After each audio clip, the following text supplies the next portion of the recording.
Good day. Today we're about to refresh our ideas about collaborative strategies for supportive learning environment. With that, we aim to review what is collaborative teaching, benefits of collaborative teaching and learning, setting expectations and rules, collaborative teaching strategies, and its evaluation.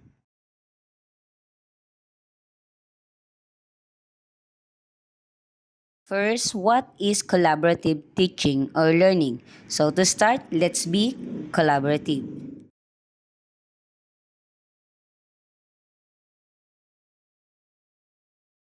First, let's share what are the collaborative strategies have you been using in your class?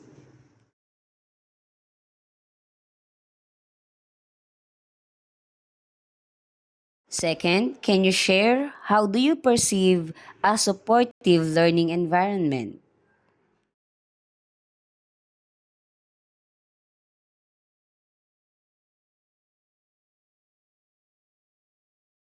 With all what we share, these two, the collaborative strategies and supportive learning environment, are few among of the many aspects or factors that could lead us into an effective teaching and learning process. That's what we aim today, to be able to refresh and share ideas of what are the collaborative strategies we can use in our class and how to use it effectively in our daily teachings.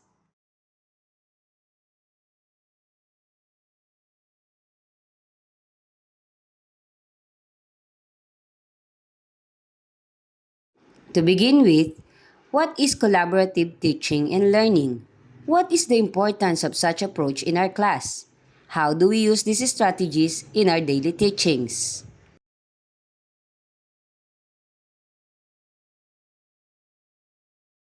Collaborative learning approach involves learners working together on activities or learning tasks in a small group enough to ensure that everyone participates.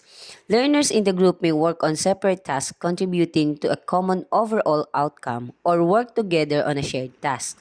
Some collaborative learning approaches put pairs, groups, or teams of mixed attainment to work in a competition with each other in order to drive more effective collaboration. There is a very wide range of approaches to collaborative and cooperative learning involving many different kinds of organization and tasks. So when we say collaborative teaching, we teachers offers interactive and participatory environment where learners engage in collective exploration and knowledge creation. The theory underpinning collaborative learning is that of constructivism, where each student learns by integrating new understanding from their experiences and ideas to build upon their existing knowledge. That's according to Piaget. Research shows that educational experiences that are active, social, contextual, engaging, and student owned lead to deeper learning. Why? Because first, collaborative learning approaches have a positive impact on average and maybe a cost effective approach for raising attainment. Through their prior knowledge, they will be able to share their part, making them feel fulfilled because they are part of the group's outcome. It will be more easier for the learners to give ideas coming from their past experiences, and it could lead to a better comprehension by integrating what they already knew to the new idea. Also, pupils need support and practice to work together. It does not happen automatically. We teachers can support the effective management of collaborative learning activities through giving enough time, being available for any clarifications, and with our guidance throughout the activity. Third, tasks and activities need to be designed carefully so that working together is effective and efficient. Otherwise, some pupils or learners may struggle to participate or try to work on their own. It is important to ensure that all learners talk and articulate their thinking in collaborative tasks to ensure they benefit fully. So we teachers are expected that we had designed our activity with clear objectives, directions or instructions, and guidelines for evaluation. Fourth, competition between groups can be used to support pupils or learners in working together more effectively. However, overemphasis on competition can cause learners to focus on winning rather than succeeding in their learning.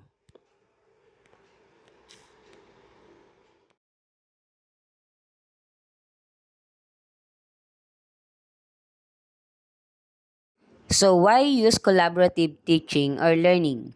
Collaborative learning is used because it helps the learners to learn better by working together.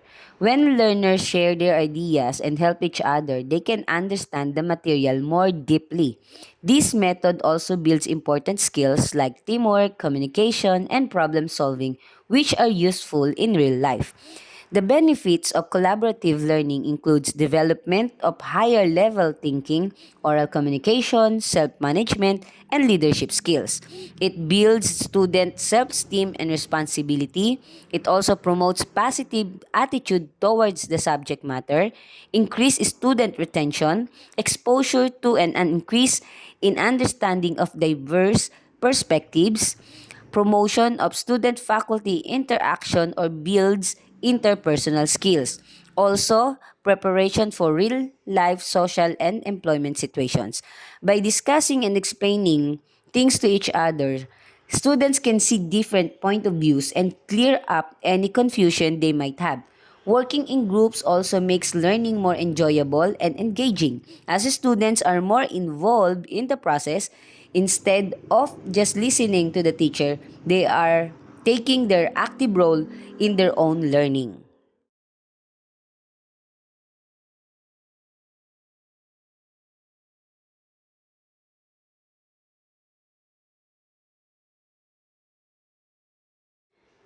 For setting expectations and rule, we may also consider the key components of collaborative learning strategies in setting expectations and rules.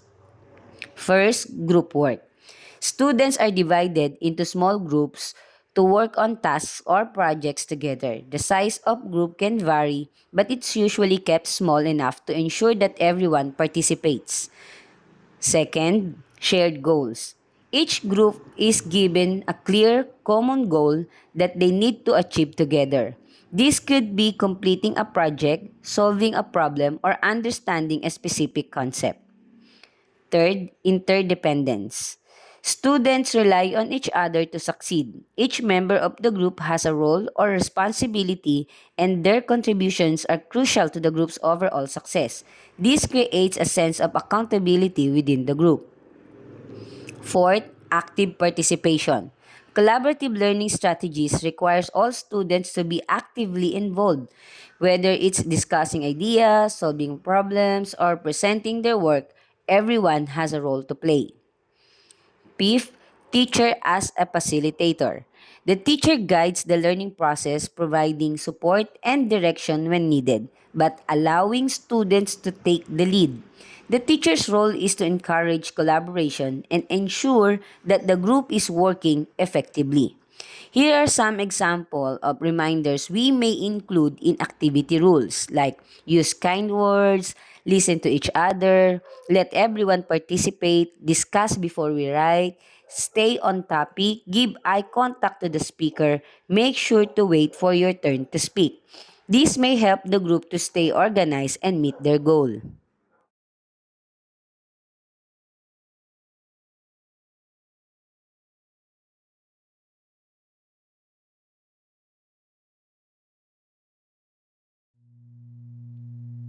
Sa pagbibigay ng tiyak na halimbawa mula sa klase ng Filipino para sa pagbibigay ng tuntunin sa paggamit ng kolaboratibong gawain sa klase ay maaaring hatiin ito sa tatlong yugto. Unang yugto ay ang paglilinaw ng kaligiran ng gawain, ikalawang yugto ay ang pagpupulong o pangkatan, at ikatlong yugto ay ang pagbabahagi o pag-uulat sa klase. Ano nga ba ang nilalaman ng unang yugto at ano ang dapat gawin ng guro? Dito ipinaliliwanag ng guro kung ano ang pamagat o pangalan ng gawain. Ikalawa, pinapaliwanag kung ano ang tunguhin, bakit kailangang isagawa ang gawain at ano ang inaasahang matamo ng klase matapos ang gawain. Gayon din dito ipinapaliwanag ng guro ang rubrics na magiging pamantayan ng marka ng mga mag-aaral pagkatapos ng gawain. Ikalawa, iisa-isahin ng guro ang mga panuto kung ano ang mga hakbang na dapat isagawa ng mga mag-aaral. Kabilang dito kung ilan pangkat ang bubuuin sa buong klase, ilan ang kasapi ng bawat pangkat, ilang minuto ang lalamanin ng bawat yugto at kasama ding ipinapaliwanag itong mga sumusunod na yugto. Una, ikalawa at ikatlong yugto. Ikatlo, magaganap na ang pagpapangkat. Bibilangin na at bibigyan na ng mga takdang miyembro ang bawat pangkat. Huli, bago matapos ang unang yugto, tatanungin kung may mga paglilinaw o katanungan ang mga mag-aaral para ito ay matugunan ng guro. Kung wala, saka ipapakilala ng guro na ang klase ay dadako na sa ikalawang yugto at sisimulan na ang oras na inilalaan para sa aktwal na pagpupulong o pangkatan ng bawat pangkat. Dito inaasahan na pangangasiwaan ng guro ang nagaganap o tumatakbong oras at magbibigay ng paalala kung ilang oras na lamang ang natitira para sa kanilang pangkatan. Maaaring ang guro ay paisa-isang pinupuntahan ang bawat pangkat para sa pagsubaybay sa bawat pangkat kung ito ay nangangailangan ng gabay o paglilinaw. At matapos ang inilaang oras para sa ikalawang yugto ng aktwal na pangkatan o pagpupulong, dadako na sa ikatlong yugto. Dito ay kukunin ng guro ang atensyon ng buong klase para sabihing tapos na ang oras sa pagpupulong at dadako na ang klase sa ikatlong yugto. Muli ay ipapaalala ng guro na sa ikatlong yugto ay mayroon lamang ilang minuto para sa pagtatanghal, sino ang magtatanghal o magiging kinatawan sa pagbabahagi at iba pang paalala. Matapos na maibigay ang hapag sa pagbabahagi ng pangkat o bawat pangkat, ay magbibigay ng tugon o feedback ang guro sa naging pagbabahagi ng bawat pangkat. Kasama rito ay ang feedback ng pagtataya o kung ano ang napiling paraan ng pagtataya o evaluation sa mga pangkat ay ibibigay o ibabahagi sa klase ang kanilang naging marka.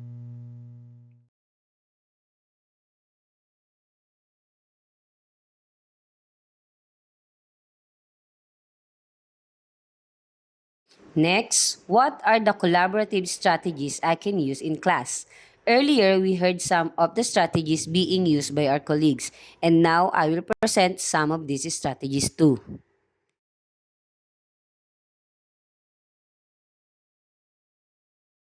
I have here strategies like think, write, pair, and share, round table, jigsaw, and concept mapping.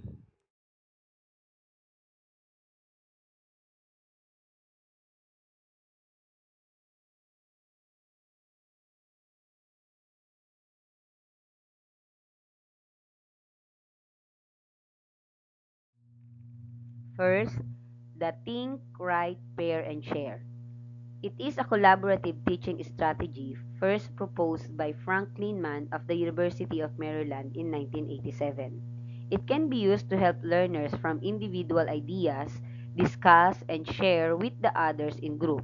It can be used before reading, after reading, or teaching a concept and works better with smaller groups. Think, pair, and share is often used to build fluency with learners across subject areas through asking the learners to provide or elaborate on examples and processes. It is also a learning technique that encourages individual participation, applicable across grade levels, and learners think through questions. For example, if you have a multiple text-based lesson, assign each text to different pairs. The teacher can ask the class to read it silently. After that, proceed to think and write the main and supporting ideas found in the article. Then choose a partner to discuss and exchange their thoughts of what they have read and wrote. Afterwards, each pair will share in the class. With that, all the articles will be able to discuss and be able to save time too.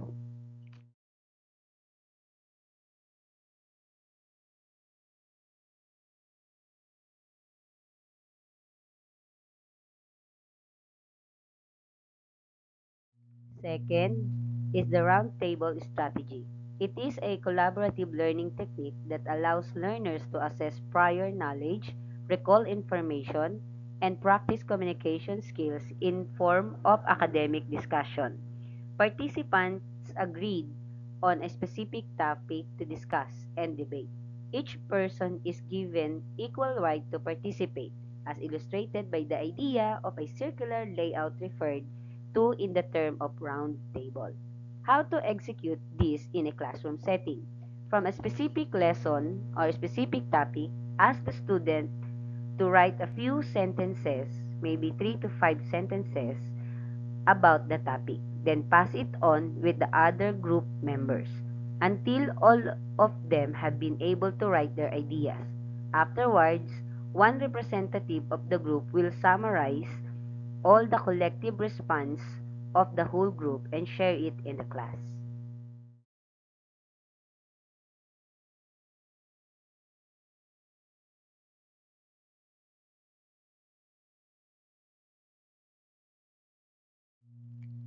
Third, we have the jigsaw. The jigsaw method of teaching is a strategy first developed by Elliot Aronson in 1971 and further advanced in assessment practices by Robert Slavin in 1986. Aronson developed this method as means to assist learners overcoming learning gaps in recently desegregated schools in Austin, Texas.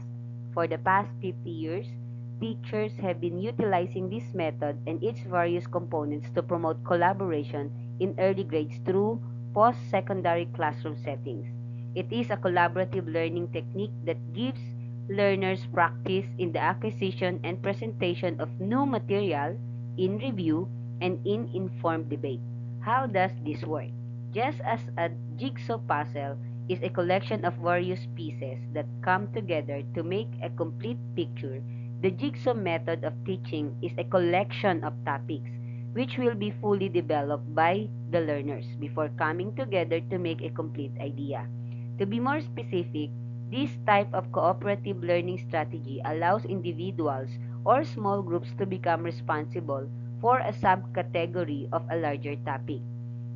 First step, each group has a specific topic to study and become an expert on that topic. Step 2, after researching and developing their idea, each individual will be sent to the other group to share and also listen from the other group's topic. Then step 3, upon returning to the team, each has the responsibility to teach all the gathered info to the rest of the group.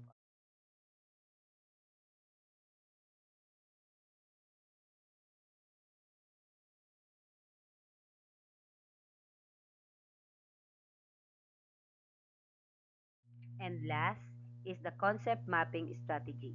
Concept mapping was developed by the Professor of Education Joseph D. Novak and his research team at Cornell University in the 1970s as a means of representing the emerging science knowledge of students. It has subsequently been used as a way to increase meaningful learning in the sciences and other subjects, as well as to represent the expert knowledge of individuals and teams in education, government, and business. Concept maps have their origin in the learning movement called constructivism. It is a collaborative learning technique that allows learners working in groups a way of illustrating the connections that exist between terms or concepts covered in course material.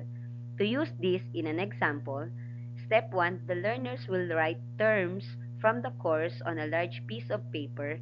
Then step 2, lines are drawn connecting individual terms to indicate the relationship between terms. Most of the terms in a concept mapping have multiple connections. And step 3, after developing a concept map, the learners are required to identify and organize information and to establish meaningful relationships between the pieces of information.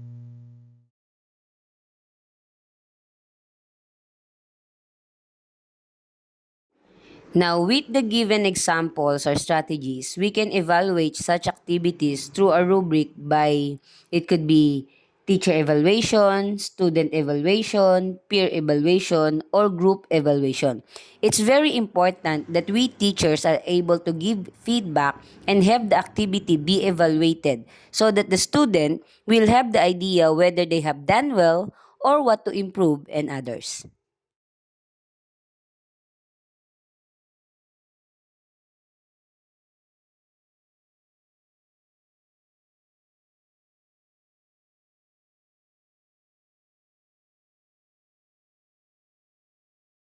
Actually, there are a lot of collaborative strategies available that we can utilize and explore to fit it in with our lessons, like reciprocal questioning, steer the team, walking tour, can you guess, class graffiti, fill my bag, reaction wall, and a lot more.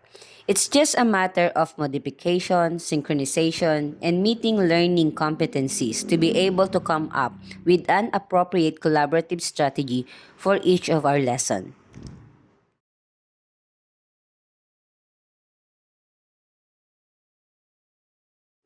Want to take note? The impact of collaborative approaches on learning is consistently positive. Collaborative learning can describe a large variety of approaches, but effective collaborative learning requires much more than just sitting learners together and asking them to work in pairs or group. Structured approaches with well-designed tasks lead to a greater learning gains. As we end this, may this video remind us something nice. Thank you.